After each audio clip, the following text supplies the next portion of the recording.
Nagaan siniifaa ta'u dhaggeeffattoota sa'aatii kana keessummaa qabadhee fuuldura keessanittiin argama. Amma xumura sagantaa keenyaatti nu wajjiniin tura. Keessummaa koo wajjiniin ergaan wal isin barsiisee booddee mata duree baay'ee barbaachisaa ta'e irratti ergaa yeroo ta'e irratti mari'anna. Hanga dhumaatti nu wajjiniin tura. Tarii dhaggeeffattoonni koo akka sirriitti si baraniif maqaa kee dhaabbata amantii keessaa tajaajiltuu fi gosa tajaajila keetii otoo dhaggeeffattootaaf ibsite. Baay'ee galatoomaan siniin jedha. Istiidiyoo keessatti namaamuuf baay'ee galatoomaan siniin jedha. Ani maqaan koo biyyatti kanan beekamu Zarihuun Balaachoo kanan jedhamudha. Biyya kana keessatti immoo Sanyii Balaachoo kanan jedhamudha. Waldaan keessaa tajaajilu waldaa Biraan Hiyootii kan jedhamudha. Amma afaan Oromootiin baneeni biyya Bishooftuu keessatti tajaajilaa jira. Gaheen koo hojii wangeelaati siniin jedha. Okay. Tarii hojii wangeelaa waldaa Birhaana Kiristoos yookiin ifa Kiristoos ifa jireenyaa Birhaan Hiwoot yookiin ifa jireenyaa kan jedhu keessaatii tajaajilaa jirta. Magaalaa Bishooftuu keessatti afaan Oromootiin banteeti. Baay'ee namatti tola. Hojii wangeelaaf yeroo hammamii akka hojjette otoo nuuf ibsite hojii wangeelaa irra jechuudha. Hojii wangeelaa fi kan inni hojjechaa jiru waldoota Qaayilootii keessan ture duraanii waldaa Qaayilootii keessaa eeggamee har'a waggaa afuridha. Achi keessatti garuu hojii wangeelaa kan hojjechaa ture waggoota 2 ol kan ta'anidha. Achi keessatti hojii wangeelaa hojjechaa ture. Namoonni baay'een waldaa Qaayilootii Baakkoo keessatti hin beeku jechaadha. Okay, waldaa magaalaa Baakkoo keessatti waldaa Qaala Hiyootii keessatti hojjechaa turte waggaa 2 fi walumaa galatti waggaa 6 hojjechaa jirta jechuudha. Birhaan Hiwoot keessaa waggaa 4 hojjechaa turte. Egaa guyyaa har'aa kana affeerraa ani siif godhe irratti kabaja nuuf kennitee argamuu keetiif guddaa si galateeffanna. Kallattiidhumaan gara marii keenyaatti akka darbinuu hin barbaada. Guyyaa har'aa kana akka nuti mari'annu kanan barbaadu dhimma ergaa yeroo ta'e yookiin immoo dhimma yeroo ammaa kana mari'achuun nurra jirudha kan nuti mari'annu dhimma yeroo xumuraa jechuudha. Maatiyos boqonnaa 24 irratti xiyyeeffanna.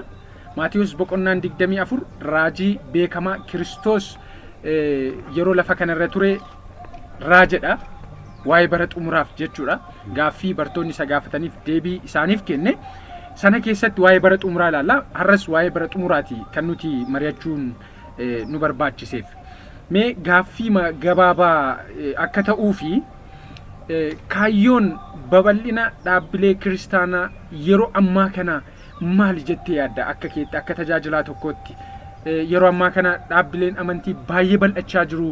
Safara safaratti dhaabbileen amantii otoo isaan baay'ee baay'ataniiti argina. Meetira 15 daqiiqaa 5 kan walirraan deemsisnee dhaabbanni amantii baay'eetu jira. Kaayyoomti babal'ina kanaa maali jettee yaadda? Babal'inni amantii gaariidha. Kiristoos akkas jedhee dubbateera. Maatiyoosuma keessatti boqonnaa 28 lakkoofsa 19 hanga 20tti gaafa annee dubbifnu hundumaa deemaati wangeela lallabaa. Namoota hundumaa bartoota koo godhaa kan jedhu ture. Yeroo bartoonni ta'an immoo yookiin immoo namoonni hundumtuu Kiristoosiin gaafa amanan immoo dirqama waldaan kiristaanaa dhaabata. Mandaraa mandaratti iyyuu dhaabachuu hin danda'a ture. Garuu waldaa kiristaanaa kun yeroo dhaabatu hojiin Kiristoos keessatti hojjetamaa jira moo hin jiramu isa jedhamuuf kaafte fakkaata. Amma egaa amma argitee yeroo ammaa kana babal'inatu jira. Kana keessatti immoo tarii dhaabbataan illee kan hojjetan jiru, dhuunfaadhaan kan hojjetan jiru. Kaayyoon giddugaleessi babal'ina kana ergaa wangeelaati yookiin immoo dhugaa wangeelaa kana galmaan ga'uudha jettee yaadda immoo akkam rakkinni ni mul'atu ni jira jettee yaadda? Waldoota baay'ee keessatti wangeelli haa lallabamu malee rakkoon jira. Rakkoon jiru kuni namoonni baay'een bara keenya keessatti kiristaana isa kam nuun jechaa jiru. Kiristaana isa kami dhugaa ba'uu fi ati kiristaana isa kami nuun jedhu. Yeroo nama tokkotti dhugaa baanu warri Kiristoosiin morman baay'een jiru waan ta'eef warra isa kanatti himnu ati Yesuus isa kami ani Yesuus isa kami kan siin jedhan jiru.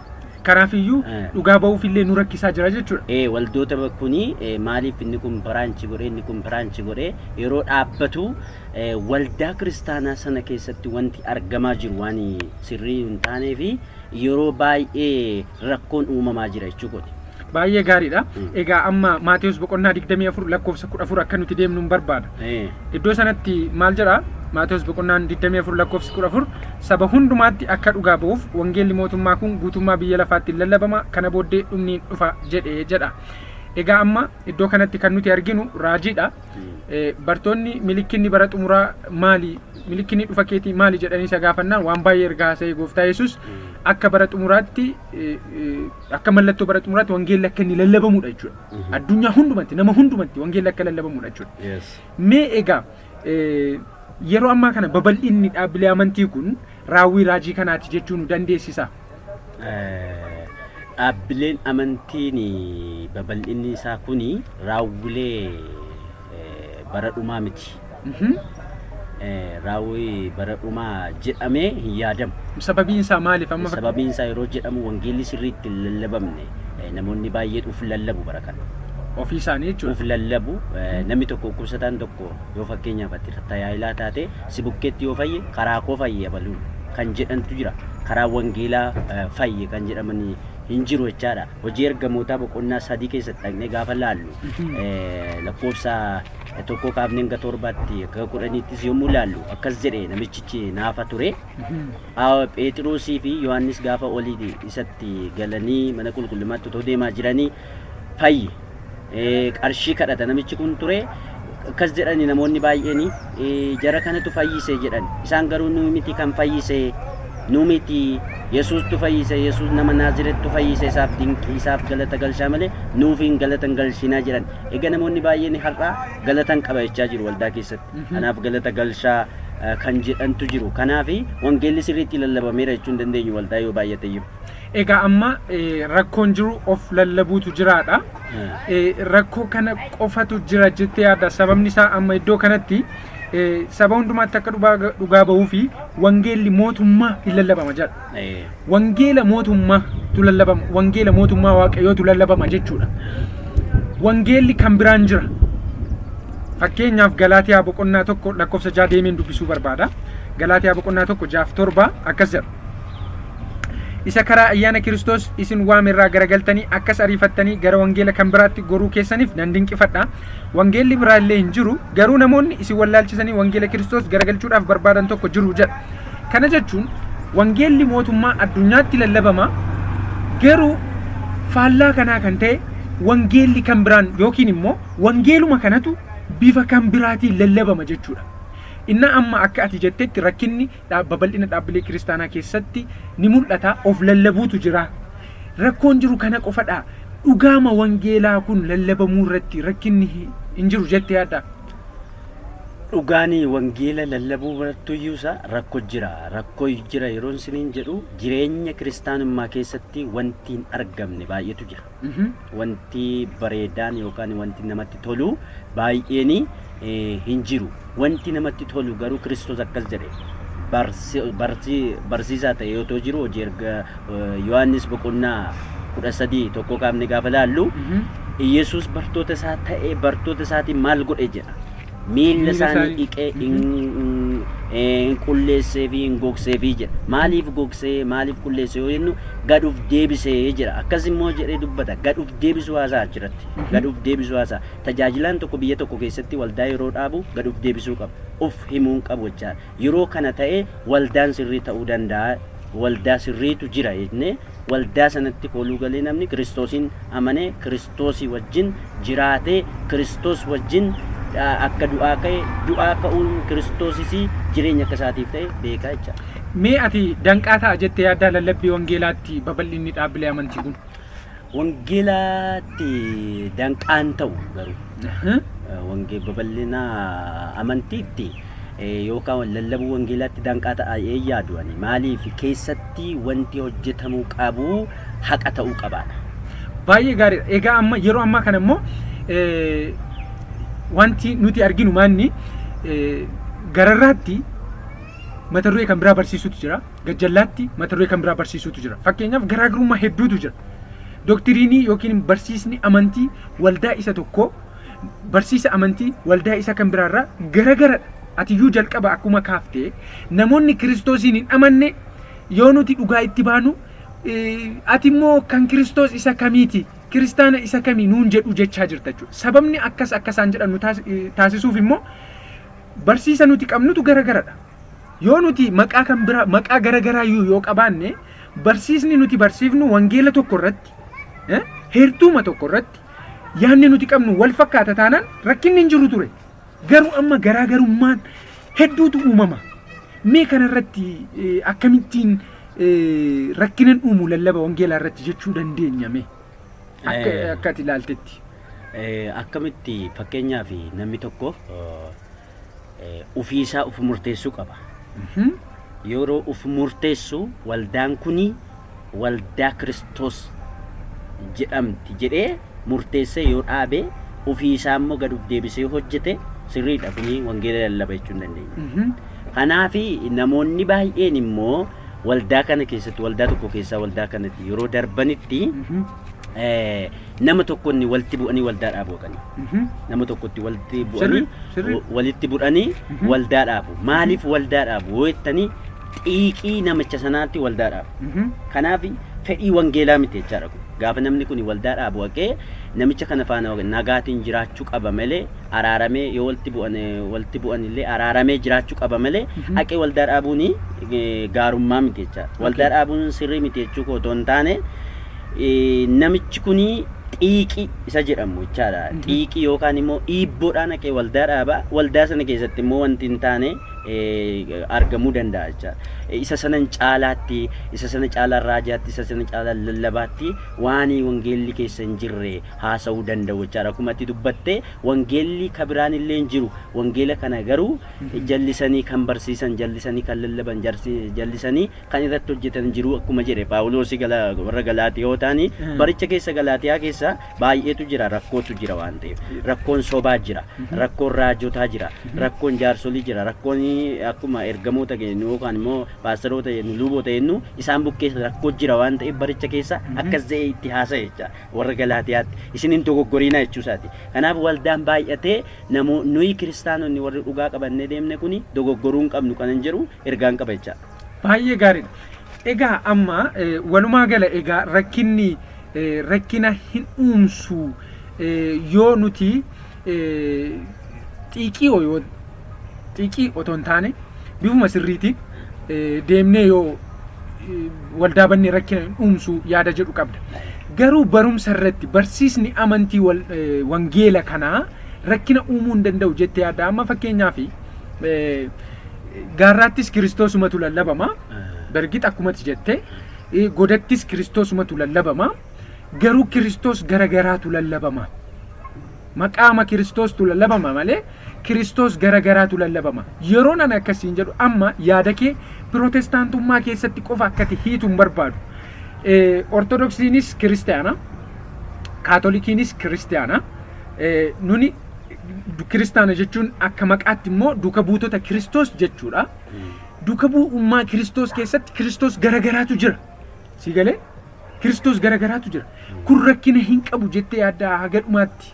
Fakkeenyaaf amma Maatiyos boqonnaa 4 lakkoofsa 6-7 mee atillee deemiitii nu dubbisi. Maatiyos boqonnaa 4 lakkoofsa 6-7. Dubbisi meetuuti. Okay, nan dubbisa akkas jedha. Seexanatu Yesuusin qoraa jira akkas jedha. Seexanni immoo lakkoofsa 5 irraan kaasa. Seexanni immoo gara mandara qulqullaatti isa geessee fiittee guutuu mana qulqullummaa irras dhaabachiisee ati dhugumaan ilma Waaqayyoo yoo taate kanarraa gad of darbadhu inni ergamoota isaa siif hin abbooma miilli kee dhagaatti akka hin buunettis isaan harka isaanii irratti si hin baatu kan jedhu caafameera ittiin jedhee jedha. Yesuus garuu Waaqayyoo kee goofticha garmalee hin eeggatiin kan jedhus immoo caafameera ittiin jedhee jedha. Argite Kiristoos caafameera jechaa jira. Seexanni caafameera jechaa jira. Argite seexanni faarsaa Daawit 91 keessa heertuu jiru fudhateeti Kiristoosin gowwoomsaa jira. Kiristoos immoo keessa deebii boqonnaa 6 keessa kan jiru fudhateeti deebisaa jira. Lamman isaaniiyyuu seexannis Yesuusin karaa sirrii hin taane akka inni du'u gochuudhaaf. Kiristoos immoo wangeela isa sirriitiin deebii seexanaa deebisuudhaaf lamman isaanii waan barreeffame irratti wal lolaatuu jiranii argina. Har'as immoo waldaa kiristaanaa keessatti yeroo arginu inni gaarraas kiristoosuma lallabaa, inni gajjallaas kiristoosuma lallabaa. Yoo akkasitti ilaalle bakka addunyaan guutuun Kiristoosiin wal gaheera bakka waan jennu jennee akka murteessinu godha. Kun bakka akka jalqaba kaasne raawwii maraajii Maatiyos 24:14 sana saba hundumaatti akka dhugaa ba'uuf wangeelli mootummaa lallabameera akka jennu taasisuu danda'a jechuudha. Dhugumaa garuu akkasuma wanti jiru kana yaaddeeti yeroo rakkina hin qabu babal'inni kun yeroo jettu. Egaa namni babal'inni waldaa kiristaana kan jedhamu guutummaatti maqaa dha'es ta'uu baadhes waan baay'ee ati rukutteetta jechaadha tuqxeetta. Kiristaanonni hundumtuu Kiristoosiin lallabaa jira jechuu keetiiti. Kiristaanni hundumtuu Kiristoosiin lallabaa kan jedhamu keessatti wanta hin caafamne keessaa iddoo fidee dubbatu hin qabu namni. Waan caafame waan si falma. Seexannis caafameera jira. Kiristoosis caafameera. Waan caafame irratti wal falma jechaadha Kiristoosiif daabiloosis. Har'asii waan caafame keessa tiksoota yaada mataa isaaniitti jijjiiratanii kan fudhatanii itti fayyadaman jiru. Kuni namni maaliif hin deeme yaaduu qaba jechaadha. Namni tajaajilu suni Maatiyos boqonnaa 7 lakkoofsa 21 irratti dhaqnee gaafa laallu jaalala abbaa koo kan hin raawwanne mootummaa waaqayyoo keessaa qoodan qabu Kiristoos. Jaalala waaqayyoo kan hin raawwanne waldaan kam keessattiyyuu mootummaa waaqayyootti galuu hin danda'u jechaadha. Baay'ee gaarii. Heertuu baay'ee gaariidha kanatti nu kaasaa jirtu. Maatiyosuma boqonnaa 7 kana deemnee akka nuti dubbifannu hin barbaada. Lakkoofsa 21 atamma jettee haga 23tti dubbisaan immoo dhaggeeffattoonni seeraan dhimma kanarratti xiyyeeffannoo akka godhaniif. Yesuus jaalala abbaa koo isa waaqarraa nama hojjetutu mootummaa waaqaatti gala malee namni yaa gooftaa naan jechuu duwwaadhaan itti gala miti. Guyyaa isa dhumaa sanatti namoonni baay'een yaa gooftaa nuyi maqaa keetiin raajii dubbanneerra maqaa keetiin hafuurota hamoota baafneerra hojii aangos maqaa keetiin baay'ee hojjenneerra miti anaan jedhu ani immoo yeroo sanatti matumaa ani isin hin beeku isin yaa warra hamaa hojjettanii ija koo duraa badaa jedhee mul'inatti isaanitti himan jedhee jira. Heertuu baay'ee gaariidha kun waa'ee guyyaa xumuraati kan nuti haasaa jirru waa'ee guyyaa xumuraati kunis yaa gooftaa jechuun mootummaa waaqayyootti akka nama galchine jaalala waaqayyoo raawwachuun akka nurra jiru jechuudha. Even namoonni baay'een jedhe Kiristoos iddoo kanarratti xiyyeeffannoo gochuu qabna. Namoonni baay'een guyyaa xumuraatti nuyi maqaa keetiin raajii dubbanneerra nuyi maqaa keetiin hafuurota hamoota baafneerra hojii aangoo dinqii baay'ee hojjenneerra miti. Kana jechuun yaa gooftaa mootummaan waaqaa nuuf hin mala jechaa jiru jechuudha. Garuu Kiristoos isin warra hamaa gootanidha argaa koo duraa badaa ani isin hin beekne mul'inatti isinitti hima jira. Heertuu baay'eetu jira. Mee jaalala waaqayyoo raawwachuu jechuun maal jechuudha? Jaalala waaqayyoo raawwachuu jechuun tokkoffaa maal jedha fakkeenya boqonnaa 22 lakkoofsa 4 irratti akkas jedha. Gad of deebisuu fi waaqayyoon sodaachuun jireenya ulfina qabu namaaf kenna jedha. Otoo dubbifte baay'ee bareeda. Fakkeenya boqonnaa 22 lakkoofsa 4 nu dubbisne. Okay. Gad of deebisuu fi waaqayyoon sodaachuun qabeenya ulfinaa fi jireenya namaaf hin kenna. Gad of deebisuu jechuun tajaajiltoonni baay'een bara keenya keessatti anis anuma qabee mootummaa waaqayyootti galuuf gad of deebisuu qabna jechaadha. Okay. Gooftaa Yesuus Kiristoos otoo waaqa ta'eetoo jiru gaafa rakkattoonni isatti fiigan irraan gorre. Innaa bara keenya keessatti tajaajiltoonni baay'een wayyaafaa adda baasanii kan waldaa gashan jiru jechaadha. Kun immoo mootummaa waaqayyootti nama gashu jechaadha. Kanaafi waldaan hiyyeessaa fi waldaan sooressaa biyya keenya keessatti argameera. Magaalaa Finfinnee keessatti dhaqxee gaafa laallu waldaan sooressaa fi waldaan hiyyeessaa jira. Innaa dingatama tasa namni tokko waldaa hiyyeessaa yoo galee baqateetu fiiga. Kanaafi gooftaa Yesuus Kiristoos akkas jedha Filiiphoos boqonnaa 2 lakkoofsa 5 kaafne yoo dubbifne waan hundumaa gochuu otoo danda'u akka waan tokko waa hin baafnetti ulfina isaa dhiisee jedha. Maal godhee jedha fedha waaqayyoo raawwatee jedha. Waaqayyoon sodaatee jedha. Abbaasaa sodaatee jedha. Kanaafi jireenyi nuyi har'a Kiristoosin lallabna taanaani gad of deebifnee biizinesii lallabna toon taane wangeela kanaa jireenya jennee yoo lallabna ta'e gad of deebisuu qabna jechaadha. Kanaaf mootummaa waaqayyoo keessaa qooda qabaachuu qabna jechaadha. Akkasuma akkuma dubbate jaalala waaqayyoo raawwachuun maal isa jedhamuuf immoo jaalala waaqayyoo raawwachuun duraan dursanii waaqayyoon sodaachuu. Namni waaqayyoon sodaatu immoo waan gaarii hojjeta. Malee waan hamaan hojjetu jechaadha. Hiyyeessaaf sooressa danqoodu jechaadha. Kanaafi waldaa sooressaa waldaa hiyyeessaan hin jiru jechaadha. Yoo kana waaqayyoon sodaannu ta'e immoo garuu waldaa hiyyeessaa waldaa sooressaa hiyyeessaa fi sooressaa adda baafnee beeknaa jechaadha. Kanaafi gaarii hojjechuutiin jireenya bara baraa keessaa qabaachuu hin dandeenya jechaadha. Waan gaarii hojjechuudha jechuudha. Na akkuma tamma jette Yaaqoob boqonnaa lama keessa deemnee yoo dubbifne fakkeenya tokko nuuka yaa obboloota koo nama waliin caalchisin arga jedhee walitti qabama keessanitti namni uffata gaarii uffatu tokko yoo dhufe kottu iddoo kana taa'i jettanii namni uffata yattuu uffatu tokko immoo yoo dhufe achi miilla koo jala taa'i jettu taanaan kun sirrii miti jedha. Wal caalchisuun sirrii miti, sirriidha kun baay'ee gaariidha. Garuu Kiristoos gaaffii gaafatamee ture yeroo tokko mootummaa waaqaatti galuuf yookiin immoo jireenya bara baraa qabaachuudhaaf maal gochuutu naaf ta'a kan jedhu. Na hojii gaarii galee hojii gaarii jaalala waaqayyoo amma atamma Filiiphisuus nuu kaaftee turte. Filiiphisuus nuu kaaftee turte achuma iyyuu deemuun barbaada. Filiiphisuus boqonnaa 2 jechuudha. Boqonnaa 2 lakkoofsa 5 irraa kaasnee akka nuti ilaalluun barbaada. Yaanni ati kaaste achirra jira. Yaada garaa isa Kiristoos qaba ture qabaadhaa jedha. Yaada garaa isa Kiristoos Yesuus qaba ture qabaadhaa. Inni bifa waaqayummaatiin utuma jiru ulfina waaqayummaa isa abbaasaa wajjin wal isa qixxeessu wanta qabatanii dafnetti hin lakkoofne jedha. Inni ulfina sana gadhiisee akka waan tokkotti hin galle of godhe gad of deebise jechuudha. Bifa garbummaan fudhatee fakkaatti namummaatiin hin dhalate waan hundumaanis nama ta'e argame inni gad of deebise hamma du'aatti hamma fannifamee du'utti iyyuu abboomamaa ta'ee jedha.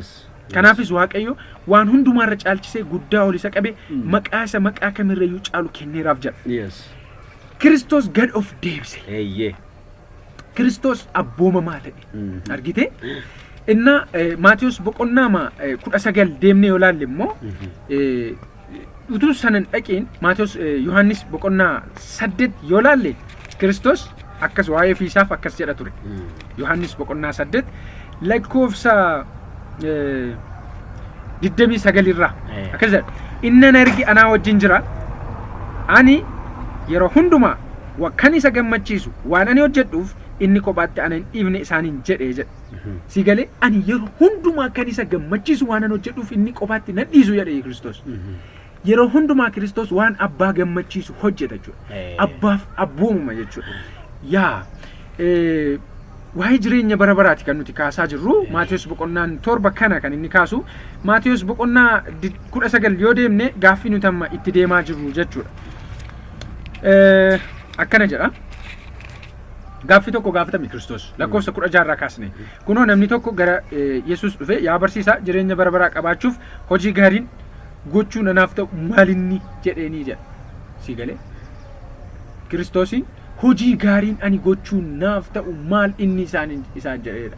Sana booddee Yesuus immoo waa'ee hojii gaarii maaliif na gaafatta? Isa tokkicha sanatu gaariidha. Jireenya sanatti galuu yoo fedhe garuu abboommota eegi ittiin jedhee jedha. Argite amma egaa hojiin gaariin jireenya bara baraa galuudhaaf nuti gochuu qabnu jaalala abbaa gosa waaqarraa nama hojjetutu itti gala malee namni yaa gooftaa naan jechuu duwwaadhaan itti gala miti kan jedhu sun Kiristoos. Hojiin gaariin sun Kiristoos iddoo kanatti kan inni kaa'u hojiin gaariin jireenya bara baraatti akka nuti galluuf gochuu qabnu abboommii waaqayyoo eeguudha jechuudha.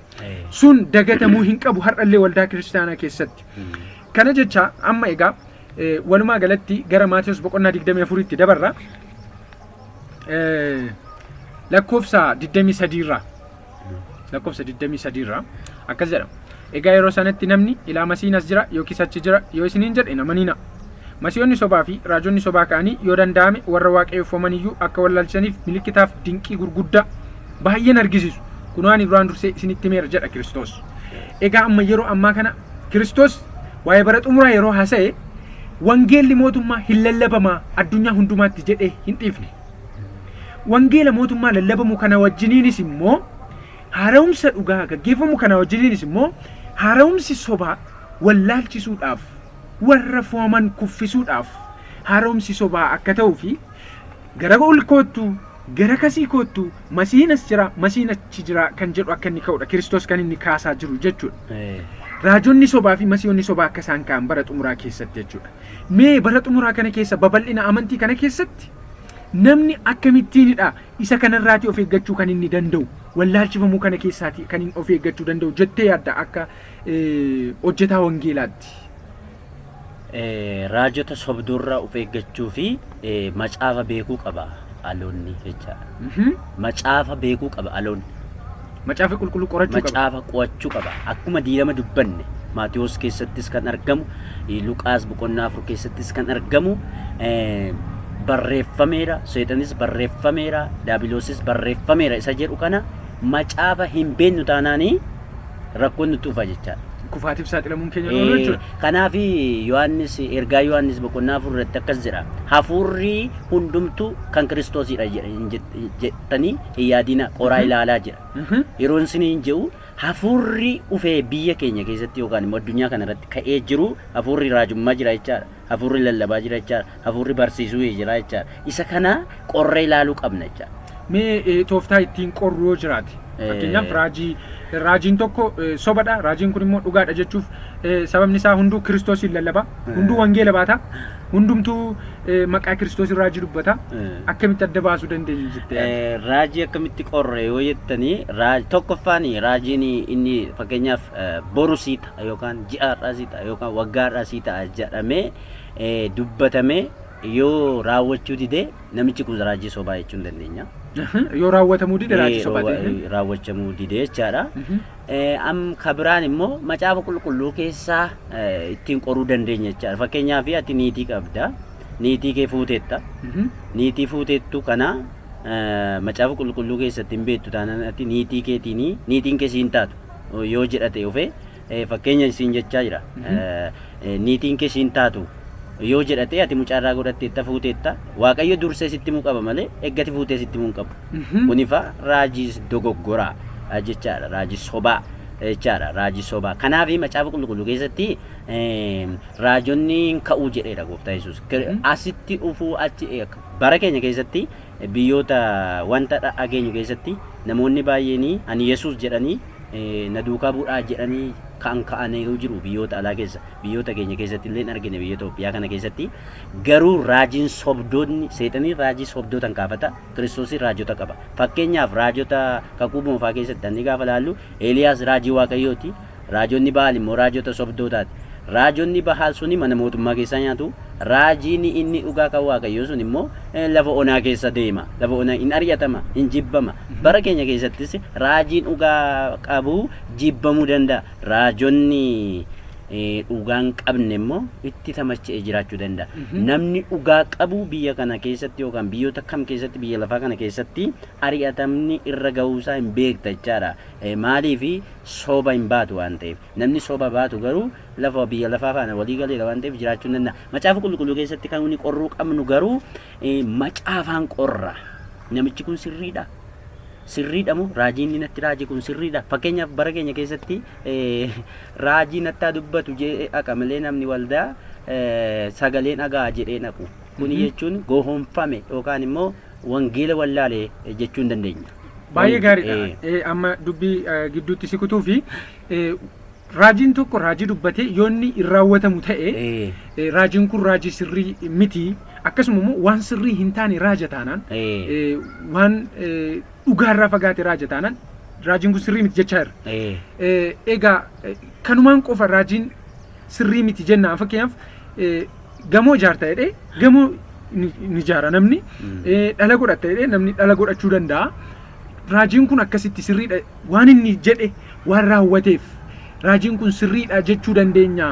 Fakkeenyaaf siin jechuudha bor ati konkolaataa ni bitatta yoo siin jedhe konkolaataa yoo ati bitatte kana qofa miti dhala godhatta waggaa har'aa kana siin jedhe ati yoo dhala godhatte kana qofa miti ati dhibee tokko qabaatte HIVtiin qabamte yoo HIV kanarraatii hin fayyita siin jedheera Waaqayyo siin jedhee ati immoo yoo fayyite bakka raajiin kun waan inni raawwatameef sanaan booddee sirriidha jennee fudhachuu dandeenya kanumaan. Yaadni kee gaariidha. Gochuun danda'a.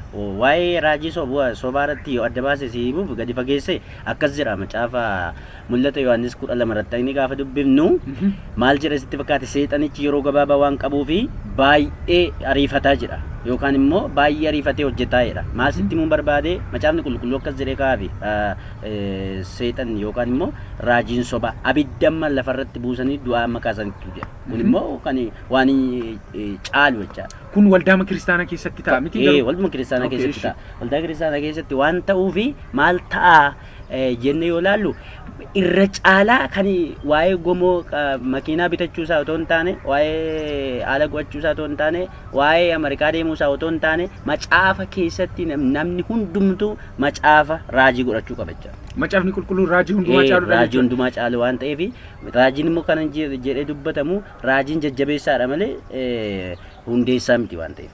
Raajiin jajjabeessaadha. Egaa amma keessa deebii dhaggeeffattoonni taafillee barnoota akka ta'uu fi keessa deebii boqonnaa 13 lakkoofsa 1 hanga 3 irra kan jiru dubbisuun barbaada.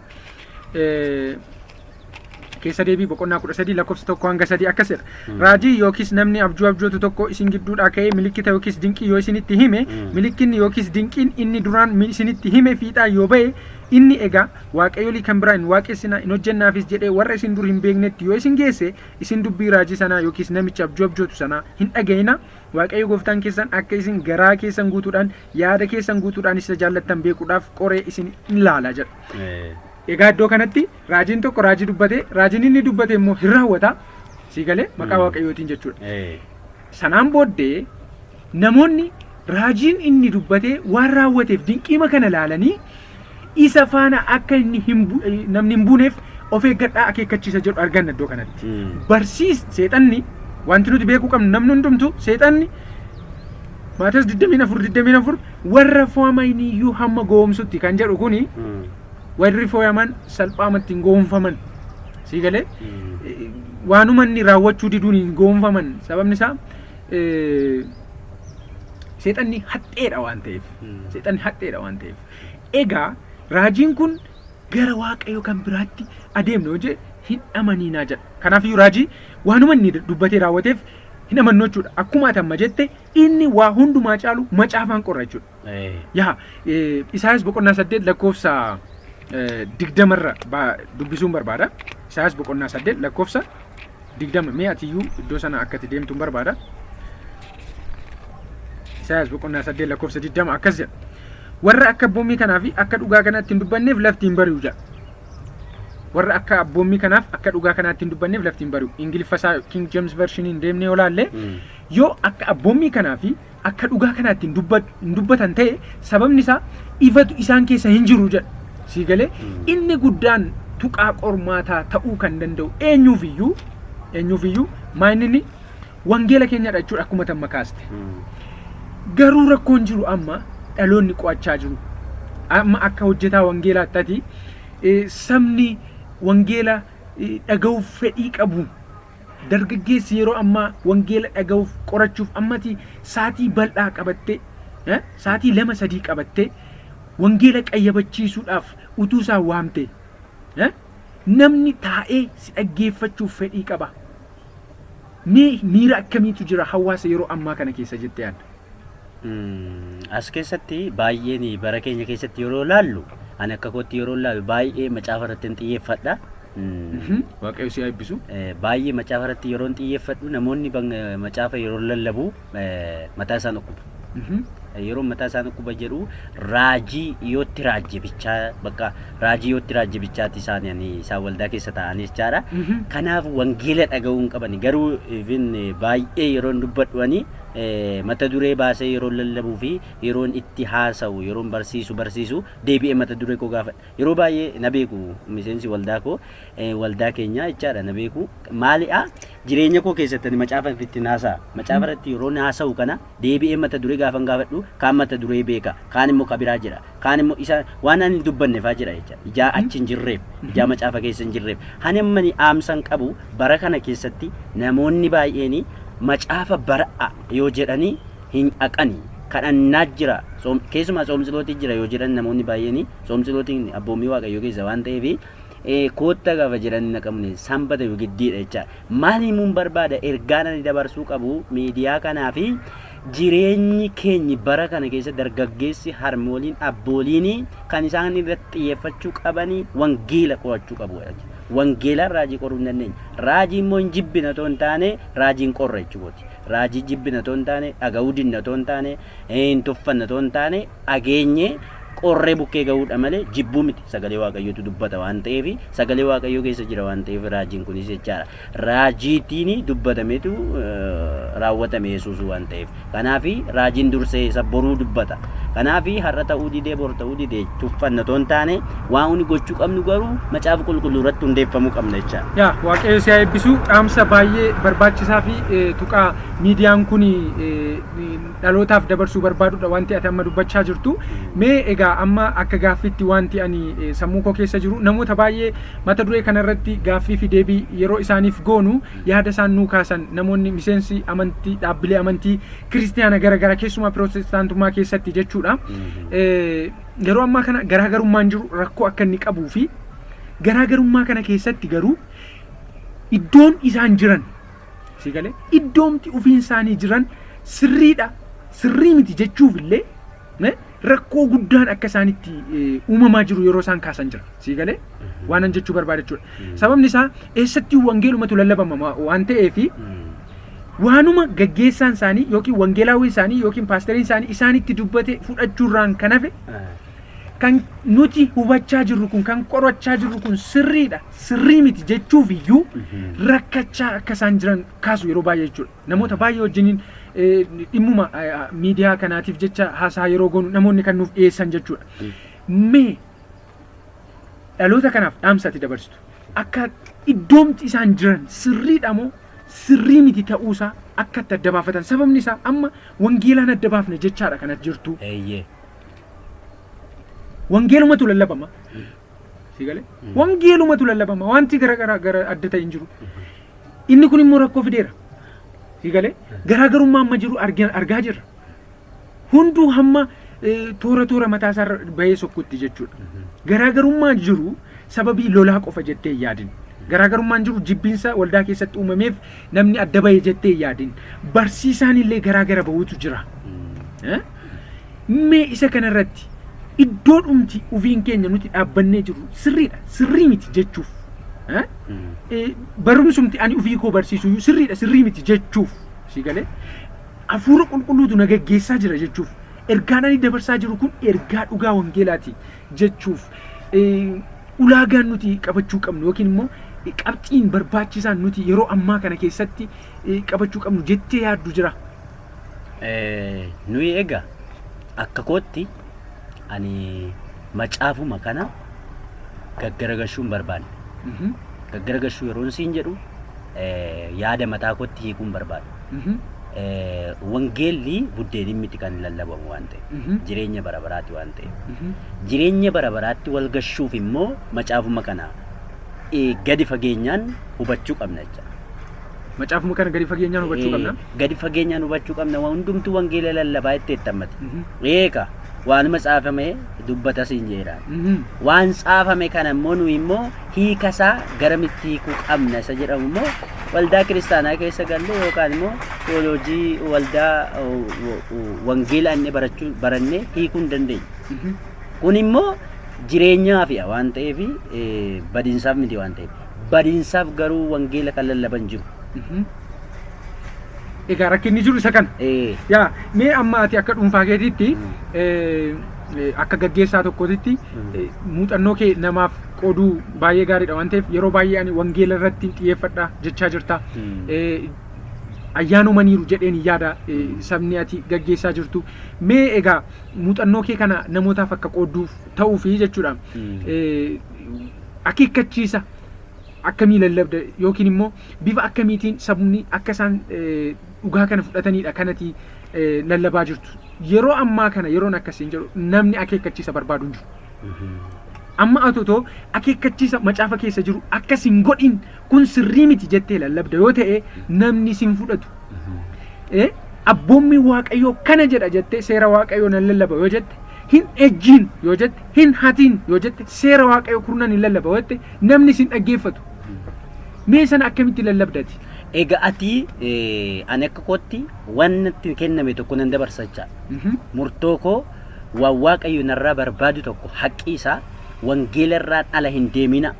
wangeelli waan inni jedhu dhagaa hundee keessan wangeela godhadhaa. Kiristoos akkas jedha Yohaannis boqonnaa 15 keessatti natti qabamtanii yoo jiraattanii jedha. Maal taatu jedha ija dachaa godhattu. Natti hin qabamne yoo ta'e immoo maal taatu jedha.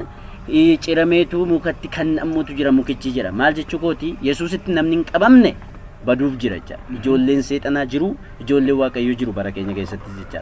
Ijoolleen seexanaa maali'a hojiin isaanii yaada mataa isaanii lallabu jechaadha. Of tuulummaatu waldaa keessa jira.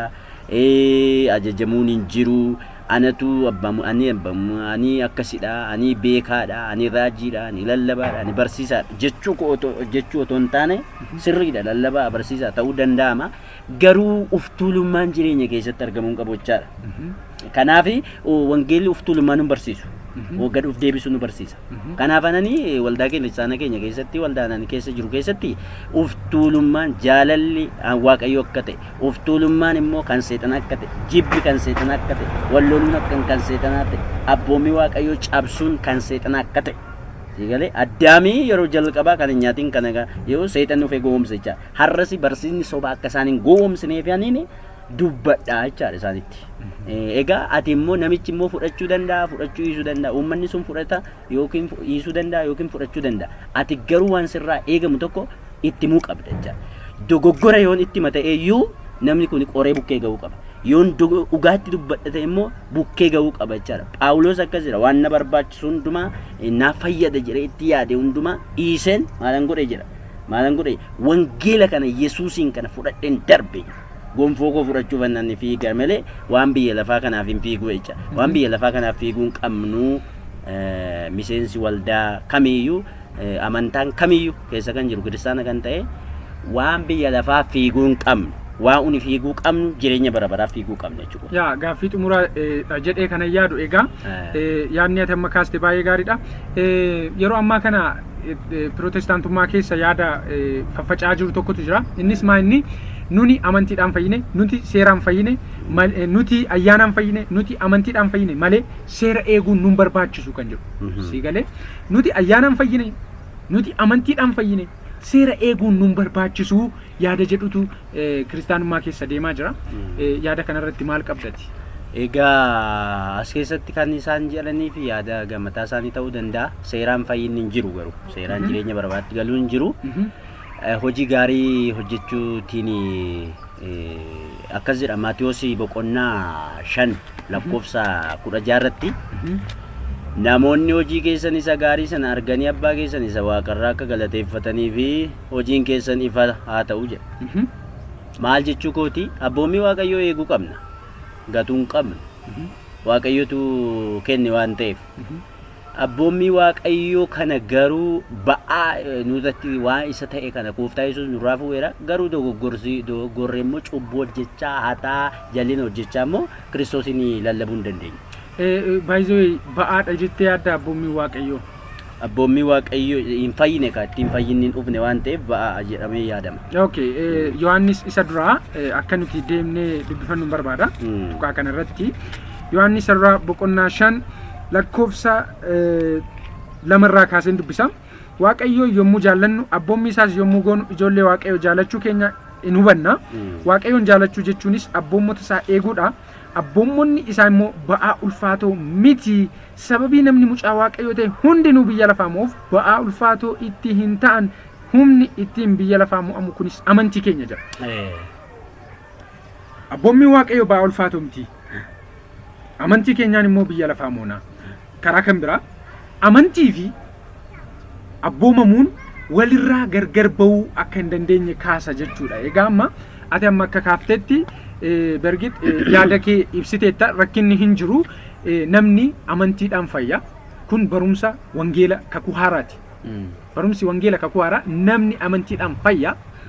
Namni ayyaanaan fayya. Kan immoo Phaawulosumatu jedha. Garuu Roomee heertuu 2 dubbisuun barbaada. Asirratti yaaduma walii galaa akka ta'uuf. Roomee boqonnaa 3 keessa kan jiru lakkoofsa 31. Egaa amantii kanaan seera diigna jechuudha mooree waa'u kun raawwatee ta'uu hin danda'u seera jabeessinee dhaamna malee jedha. Yihudaa lakkoofsa 4 irraa immoo akkasuma heertuu kanaa wal fakkaatutu jira. Akkas jedha. warri waaqayyo malee jiraatan ayyaana waaqayyo keenya argachuun gadhiisiitti jiraachuudha jedhanii yaada isaanii jijjiiranii gooftaa keenya Yesuus Kiristoosiin kophaa isaa gooftummaa isaa qabu gananii lo'anii nu gidduu galaniiru. Isaan kun wanta yakka isaanitti mursiisu kana jalatti duraan dursanii caafamaniiru jedha. Egaa amma ayyaanaan fayyina jennee gadhiisiitti jiraachuu hin qabnu jechaa jira wangeelli.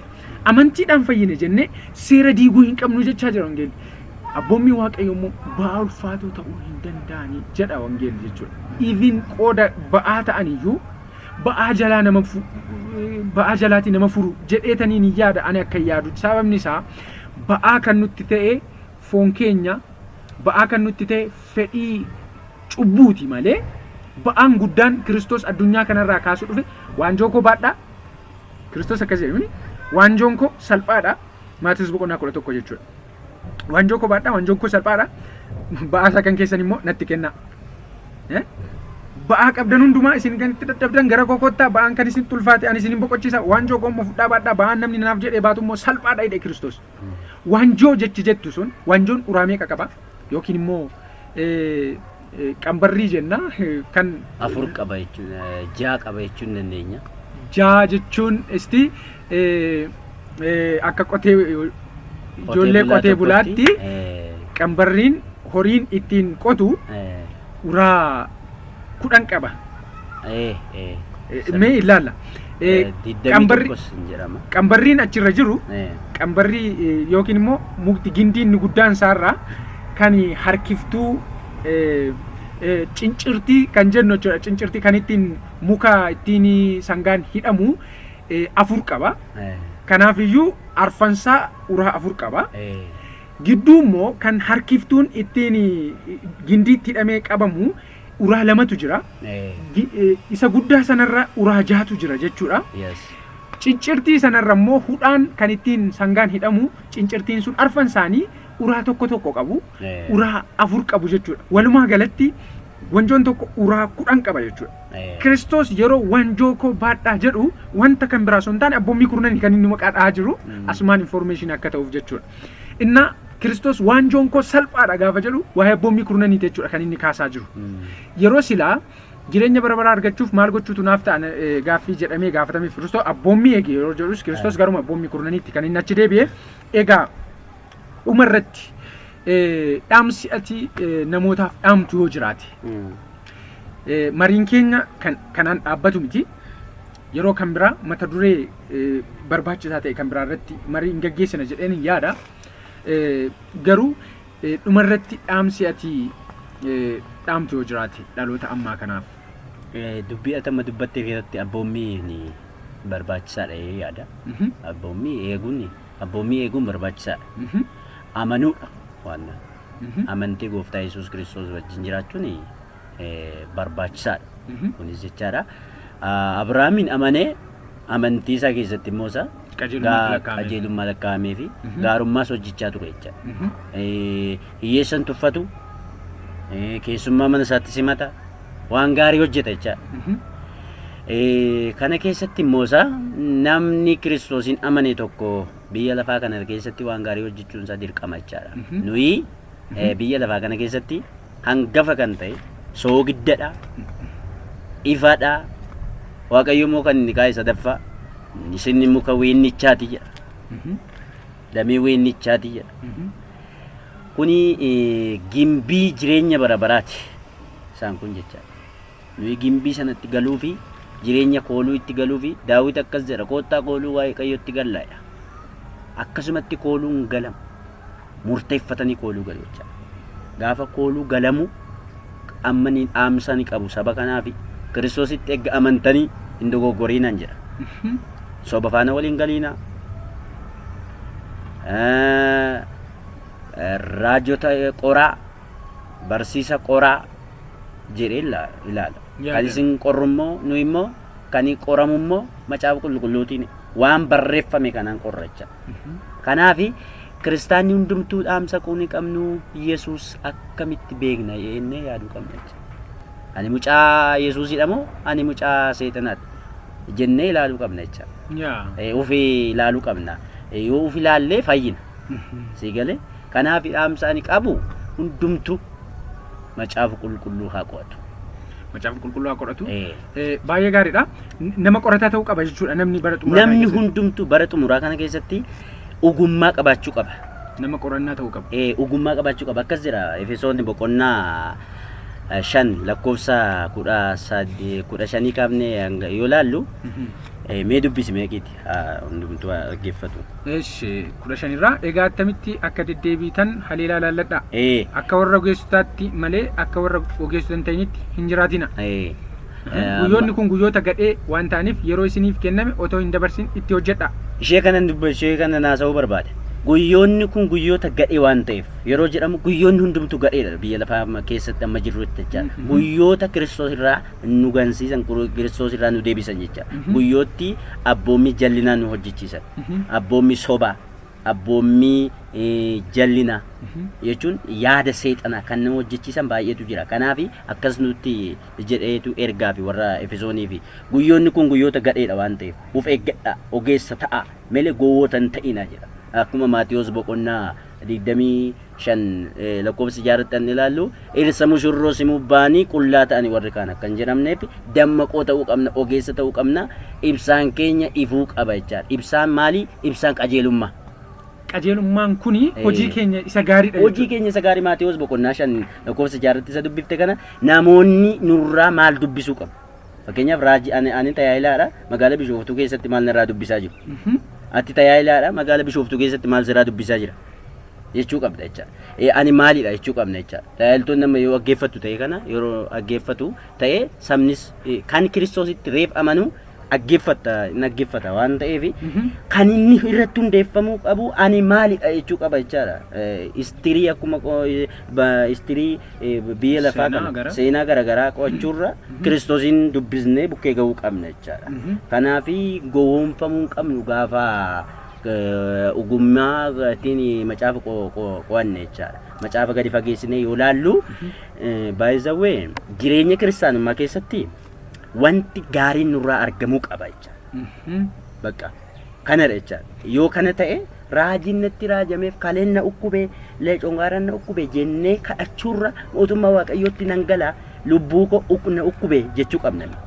Lubbuun na ukkubaa jirti jechuu qabna. Bara kana keessatti eeyyee afaan raajummaan gaafa itti dubbatamu eeyyee rakkachaan bulee halkan jechuun hin danda'ama. Sirriidhaan amma akkasitti tajaajila raajummaan nan tajaajila jechaadha. Garuu rakkoo gaafan itti haasa'u sirriidha. Lubbuu keessa ukkubaa jira, jallina hojjechaa jira, sobaa jirta, hataa jirta, nama jibbaa jirta yoo jedhee itti raajamuun argitu bara kana. Lakki sirrii miti karaan kee sirriidha jettee hin argitu. Chaayinaalii kamirrattu sobaa jirtati mana kee keessa rakkina jira, hiyyoomaa jirta, dhukkubsachaa jirta malee namatu lola namatu si eeggataa malee lubbuun kee mootummaa waaqayyootti galuu fi hin danda'amu hojii gaarii hojjechaa jirtu kan jedhu hin jiru. Raajiin akkasii hin jiru. Kanaaf ergaa ni qabu isa dhugaa isuma sirrii gaaf tokko ergamoota boqonnaa 16 keessatti lakkoofsa 13 kaafne gaafa dubbifnu hafuura raajii dubbatte hafuura hoodaa tokkotu jira dubartiin tokko jechaadha. Gaafa itti dubbattu hafuurri kuni hafuura raajii ishee dubbachiisu sirrii dubbatte. Namoonni kuni namoota waaqayyooti, namoota waaqayyoo waaqotaaf raajuu isaan kun raajota waaqayyooti. Sirrii dubbatte raajii sirrii dubbatte jechaadha. Garuu hafuurri ishee keessa jiru maalidha? Hafuura sobaati, hafuura seexanaati. Kanaaf bara keenya keessatti waan garuu Phaawulos immoo akkas jedhe hafuura sobaa akka ta'e bareetu maal isheeti hin ifate. Hin ifate namicha keessaas, hin ifate dubartittii keessaas jecha. Kanaaf obboloota koo jireenyi kiristaanummaa keessatti ilaallee raajiin maal akka ta'e, raajiin immoo maaliif akka biyya lafaa keessa jiraatu, ani immoo maaliif akka raajiirraa dhaga'u, maal akka raajiirraa dhaga'u barbaachisaa ta'uu qabna. Akka Ermiyaas raajiidha. Raajitti beekama. Raajiidha waan ta'eef mootota dhaqee dubbata. Gaafa dhaqee dubbatu hin hidhama. Dhugaa dubbata waan ta'eef dhugaa dubbachuu qabna raajonni bara kanaas jechaadha. Dhugaa dubbannee waldaa kiristaanaa babal'isuu qabna. Waldaan kiristaanaa gaafa dhugaa dubbanne eessatti magaalaa Bishooftuu keessatti amma uummata ijoollee keenya baay'ee Oromiyaa keessaa gara Lixaafaa akkas gara Gujii fa'aatti dhufantu akkasuma gara Amboo fa'aa kanaa dhufantu waldaa dhaabee jira malee alataan as keessaa waldaa dhaabee hin jiru. Ma beektaa alataan as keessaa waldaa dhaabee hin jiru. Maaliif dhaabee hin jiru? Amaneera garuu maaliif? Nurraa arge waan nurraa argu jibbisiisaa waan ta'eef waan raajota irraa argu waan wangoollota irraa waan paasteroota irraa argu waan sirrii waan hin taaneef hin aara jechaadha. Maaliif waldaadhaa bahee akkas ta'e jira jechaadha. Kun nu immoo Kiristoosiin lallabuuf immoo uf murteessuu qabna jechaadha. Maaliif beelattis murteessuu qabna, ari'atamas murteessuu qabna, jibbamutti murteessuu qabna, ukkuba garaagaraa dandeenye ukkuba egaa rakkachuun ukkuba waan baay'een ukkubaadha. Kanan sitti mu keessatti jireenya kiristaanummaa keessatti ari'atamni jira. Kanaaf akkuma Ermiyaas faa garaa kutannee dhugaa dubbachuun nurraa barbaachisaadha. Kiristaanni hundumtuu immoo wangeela kana gadi fageenye beekuu qabna jechaadha. Baay'ee gaariidha. Dhaamsa nuuf dabarsiteef Waaqayyo si haa eebbisu. Asumaan heertuu ati jettee irratti waan tokko dubbisee nan dhaaba. Qorontos irraa boqonnaa 15 lakkoofsa 19 irratti kan jedhu jireenya amma biyya lafaa kanarra jiran duwwaadhaaf Kiristoosin abdan argatee namoota hundumaa caalaatti nuuf ba'utu ta'a jedha. Namoonni waa'ima dhukkuba isaanii fooniif waa'ima jireenya biyya lafaaf qofa raajota barbaaduun qabanii yaada jedhu kaasteetta. Dhimma lubbuu irratti xiyyeeffachuu qabu kan jedhu kaasteetta. Yaa baay'ee gaariidha. Dhugaa lallabuu qabna jechi jedhu baay'ee murteessaadha. Dhugaa lallabuu qabna jechi jedhu. Dhugaan kun kan inni argamu wangeela keessaati. Dhugaan kun seera Waaqayyooti. Even Kiristoosin beekuu jechuun iyyuu maal jechuu akka ta'e wangeelli gaafa kaasu Kiristoos dhugicha nu hubattu dhugichi immoo birmaduu isin baasaa jedhe. Dhugicha gaafa hubanne dhugichi birmaduu nu baasa. Dhugaan kun Kiristoosi. Namni Kiristoosin nan beeka jedheef qofa Kiristoosin beeka miti. Kan immoo ati ni beekta. Yohaannis irraa boqonnaa 2 keessa heertuu jiru yoo dubbisne maal kan jedhu arganna. Lakkoofsa 3 irraa abboommi isaa eeguudhaan isa beeku keenya nu hubanna. Namni ani isa beeka jedhee abboommi isaa immoo hin eegne sobduudha, dhugaanis isa keessa hin jiru jedha. Kanaafiyyuu dhugaan isa kana jechuudha. Abboommi Waaqayyo eegu jechuudha. Yaa innaa walumaa galatti affeerraa nuti siif goone irratti argamuudhaan yaada barbaachisaa akkasii kana nuuf eeruu keef guddaa si galateeffanna. Yeroo kan biraallee akkasuma mata duree barbaachisaa ta'e irratti ergaa barbaachisaa ta'e dhaloota kanaaf karaa chaanalii keenyaa kana dabarsuudhaaf ammallee eeyyamamaa akkati taatu akkasumallee namoota garaagaraa akkati nuuf affeertu asumaan gaaffii jaalalaa si gaafanna. Waaqayyo si haa eebbisu. Dhaggeeffattoota keenya egaa mariin keenya guyyaa har'aa isa kana fakkaata. Obboleessa keenya tajaajilaa wangeelaa sanyii waldaa Biraana Kiristoos Biraana Hiwoot keessaa waggaa afaan Oromootiin ifa jireenyaa keessaatii tajaajilaa jira. Ammallee taanaan gara fuulduraattis mariin keenya itti fufa. Isinillee marii kanarraatii yaadaa fi gaaffii qabdan koomenti gochuudhaan nuuf ibsuu dandeessu. Nuti immoo kallattiidhumaan gara tajaajila wangeelaa kanatti yaada karaa keessan madda hundumaa ittiin isiniif gahuu dandeenya. Miidiyaa keenya sabiskiraayib, kooment, laayik gootanii hirmaannaa adda addaa gochuu hin dagatina. Ayyaanni Waaqayyo hunduma keessanii wajjin haa ta'u. Waaqayyo warra dhugaa beekan, warra jireenya isaanii keessatti Kiristoosin isa jalqabaa godhatan yeroo xumuraa kana keessatti immoo qophii barbaachisu hundumaa warra godhanii badisa bara jalaa baraaraman akka taanuuf yeroon kun yeroo gadhee yeroo itti namni hundumtuu hirribaa dammaquun isaaf ta'u akka ta'e akka hubannu dhaamsa miidiyaan keenya dabarsudha. Miidiyaan The Final Call kan jedhu kun dhaamsa xumuraa yookiin immoo waamicha xumuraa addunyaatiin gahuudhaaf miidiyaa dhaabbatedha. Karaa kanaa isinillee dhaamsa isin bira jiru hundumaa addunyaatiin gahuudhaaf nu cina akka dhaabbattan adaraa isiniin jenna. Ayyaanni Waaqayyoo bakka jirtan hundumaatti isiniif haa baay'atu.